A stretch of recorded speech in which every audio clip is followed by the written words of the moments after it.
Assalamualaikum warahmatullahi wabarakatuh. Ashama akkam jirtu hordoftoota chaanalii YouTube Abdul App barnoota haalaan barbaachisaa ta'e takka isinii qabadhee dhufeen jira.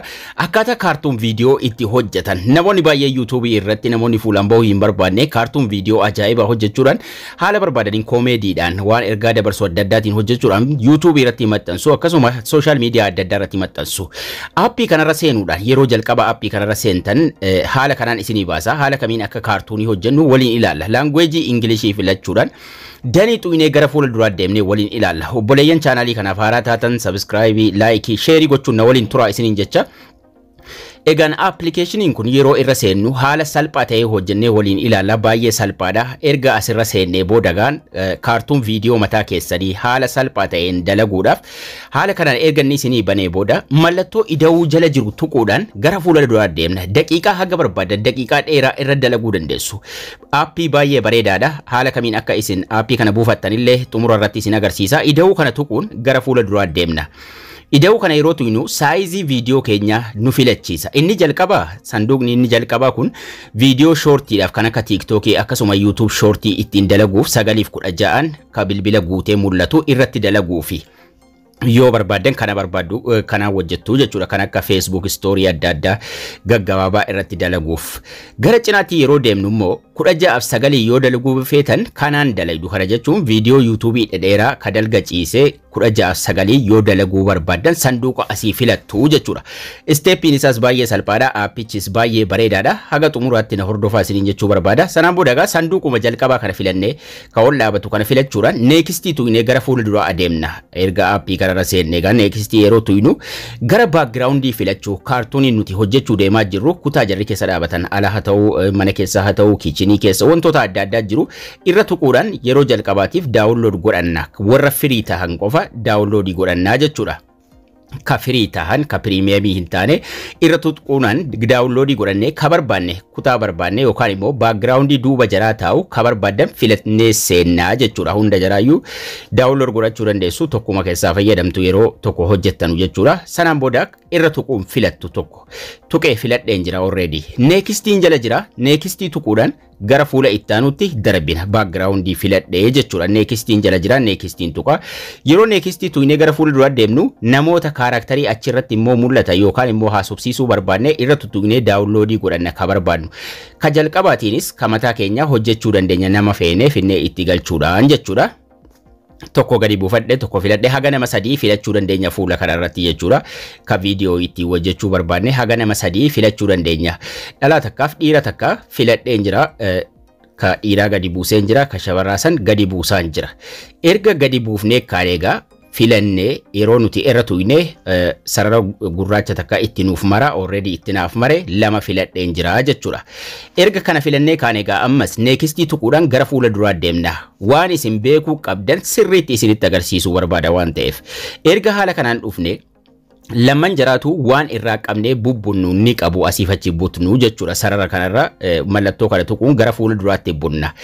Mataa jaraa naannessu miila jaraa asiif achi dabsu waan akkasii kana qaamuma jaraarra bakka barbaanne qabnee harkifna. Ka asiif achi butuudhaaf immoo sarara sana fayyadamnaa jechuudha. Sarara kana qabnee harkifna bakka barbaannetti yoo xiqqeessuu barbaanne quba lamaan qabnee irra tuqnee kaane ka barbaanne ka xiqqeessuu barbaanne quba lamaan qabneetuma xiqqoosii xiqqeessinaa jechuudha. Haga barbaanne xiqqeessuu haga barbaanne guddisuu dandeenya waan ta'eef jechuudha. So erga haala kanaan kaayyannee ka erga xixiqqeessinee booda akka jarri fuula walitti garagalan yookaan immoo waliin haasa'aniif sirreeffannaa mijeeffannaa lachan jiraatu yoo feetan saayiza wal qixxee gootu yoo wal qixa gootu yookaan immoo wal caalchisuus ni dandeessu. Erga wal bira kekkeenyee kaanee fuula walitti garagalchinee haala kanaan keenye asiif achi deebisuudhaaf fuuluma walitti deebifna rakkina hin qabu. Xiqqeessuudhaaf immoo quba lamaan qabnee xiqqeessinaa jechuudha. Jala sana wantoonni adda addaa ni jiru. Haalluun rifeensa jira akkasuma uffannaa itti jijjiiruu closing wanna adda addaa adjusting ni jira akkasuma sagalee jijjiiruu sagalee barbaannetti. Original size original language yoo gootanii voice yoo gootanii kanuma isin toraabdanii yoo kanuma duraan achi keessa save ta'e immoo sagalee kaartuuniitiin isiniif tahaa jechuudha. So halluu huccuu itti jijjiiruu waan feetan irraa jijjiiruu ni dandeessu. Asirratti wanni isin hubachuu qabdan maal inni yeroo seevii gootanuu maarkii ni baasa waan ta'eef osoo screen recordii gootanii baay'ee bareedaadha. Background isas dhuftanii jijjiiruu dandeessu kan akka koofiyyaa waan adda addaa itti gochuu dandeessu. Erga goonee kaane maal goona sagalee irratti waraabna.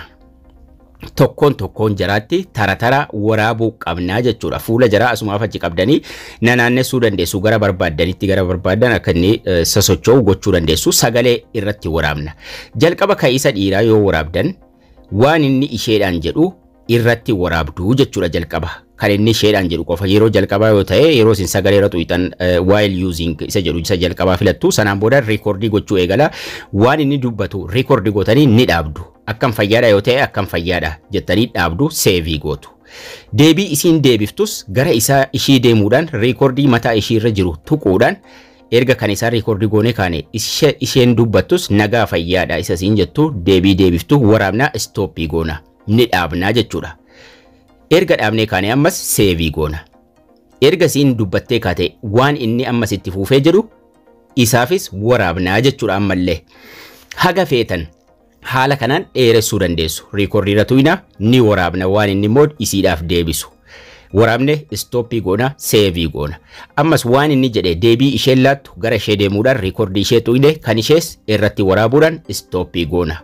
Stooppii goone seevii goona. Ammas barbaachisaa taanaan kabiraa itti idaanaa jechuudha. Haala kanaan idaa haasawa dheeraa gochuu dandeessu. Kana jechuun tartiibuma isin tara waraabdaniin jari lammanuu deebii waliif deebisuu jechuudha. Amma gaggabaabsee irratti waraabeen jira. Waan inni irratti waraabee sana immoo ilaaluun qaba waan ta'eef jala kana mallattoon pileeyii ni jira. Mallattoo pileeyii sana tuquun taphachiifnee waliin ilaallee walitti deebina. Akkam oolte Caaltuu nagaa fayyaa keetii?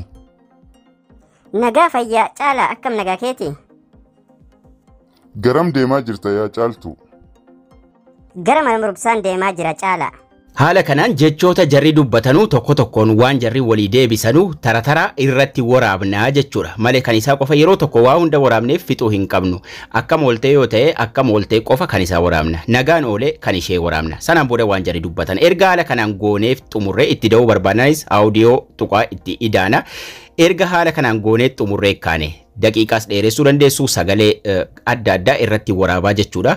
Kana caala dheeressitanii barumsaaf waan ta'eef nin gabaabsee isin akka barbaadan sagalee sana irratti gochuu dandeessu. Yeroo akkas gootan osoo screen recordii waraabdanii screen recordii irraa fudhattanii bareeda. Sanaan booda seevii gubbaa tuquudhaan xiyya gubbaa tuqxanii continue with Google ka jedhu kana tuqxu. Emailii keessan irra galchuudhaan login gootu jechuudha. Continue with Google yeroo tuqxan emailii keessan isinii fida.